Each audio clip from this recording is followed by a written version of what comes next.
أعوذ بالله من الشيطان الرجيم بسم الله الرحمن الرحيم شروع اللہ کا نام لے کر جو بڑا مہربان نہایت رحم والا ہے۔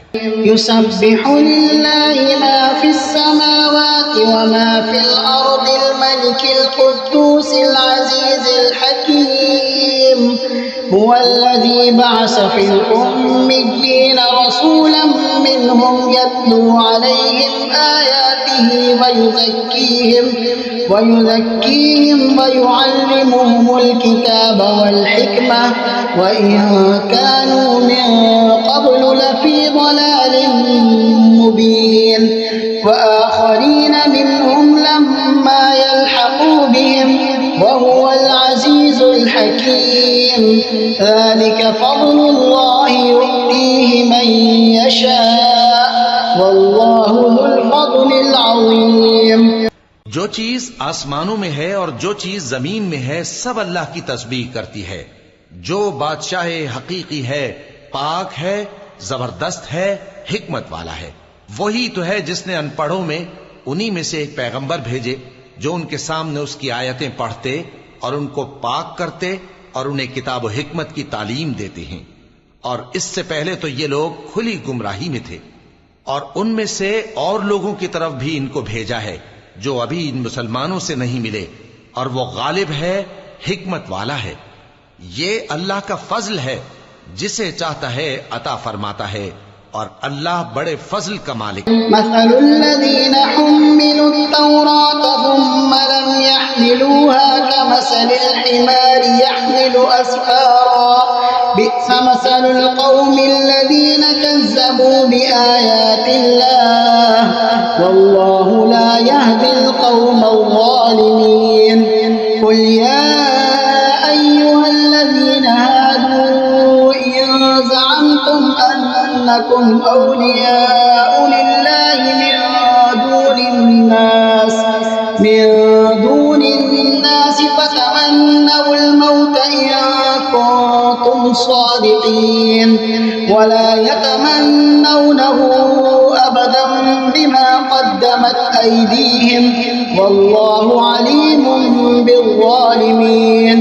قل إن الموت الذي تفرون منه فإنه ملاقيكم ثم تردون إلى عالم الغيب والشهادة فينبئكم بما كنتم تعملون۔ جن لوگوں کو تورات کا حامل بنایا گیا پھر انہوں نے اس کے حامل ہونے کا حق ادا نہ کیا، ان کی مثال گدھے کی سی ہے جس پر بڑی بڑی کتابیں لدی ہوں۔ جو لوگ اللہ کی آیتوں کی تکذیب کرتے ہیں ان کی مثال بری ہے، اور اللہ ظالم لوگوں کو ہدایت نہیں دیتا۔ کہہ دو کہ اے یہود، اگر تم کو یہ دعویٰ ہو کہ تم ہی اللہ کے دوست ہو اور دوسرے لوگ نہیں، تو اگر تم سچے ہو تو ذرا موت کی آرزو تو کرو، اور یہ لوگ ان اعمال کے سبب جو یہ کر چکے ہیں ہرگز اس کی آرزو نہیں کریں گے، اور اللہ ظالموں سے خوب واقف ہے۔ کہہ دو کہ موت جس سے تم بھاگتے ہو وہ تو تمہارے سامنے آ کر رہے گی، پھر تم پوشیدہ اور ظاہر کے جاننے والے مالک کی طرف لوٹائے جاؤ گے، پھر جو کچھ تم کرتے رہے ہو وہ سب تمہیں بتائے گا۔ يا أيها الذين آمنوا إذا نودي للصلاة من يوم الجمعة فاسعوا إلى ذكر الله وذروا البيع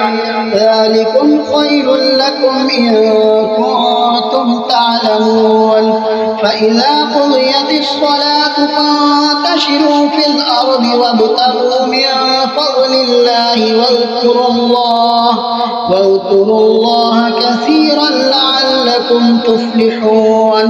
وإذا رأوا تجارة أو لهوا انفضوا إليها وتركوك قائما قل ما عند الله خير من اللهو ومن التجارة والله خير الرازقين۔ مومنو، جب جمعے کے دن نماز کے لیے اذان دی جائے تو اللہ کے ذکر کی طرف لپکو اور خرید و فروخت ترک کر دو، اگر سمجھو تو یہ تمہارے حق میں بہتر ہے۔ پھر جب نماز ہو چکے تو زمین میں پھیل جاؤ اور اللہ کا فضل تلاش کرو، اور اللہ کو بہت بہت یاد کرتے رہو تاکہ کامیاب ہو جاؤ۔ اور جب ان لوگوں نے سودا بکتا یا تماشا ہوتا دیکھا تو ادھر بھاگ لیے، اور اے نبی صلی اللہ علیہ وآلہ وسلم تمہیں خطبے میں کھڑا صدق کہہ دو کہ جو چیز اللہ کے اللہ ہاں ہے وہ العظیم۔ تماشے اور سودے سے کہیں بہتر ہے، اور اللہ سب سے بہتر رزق دینے والا ہے۔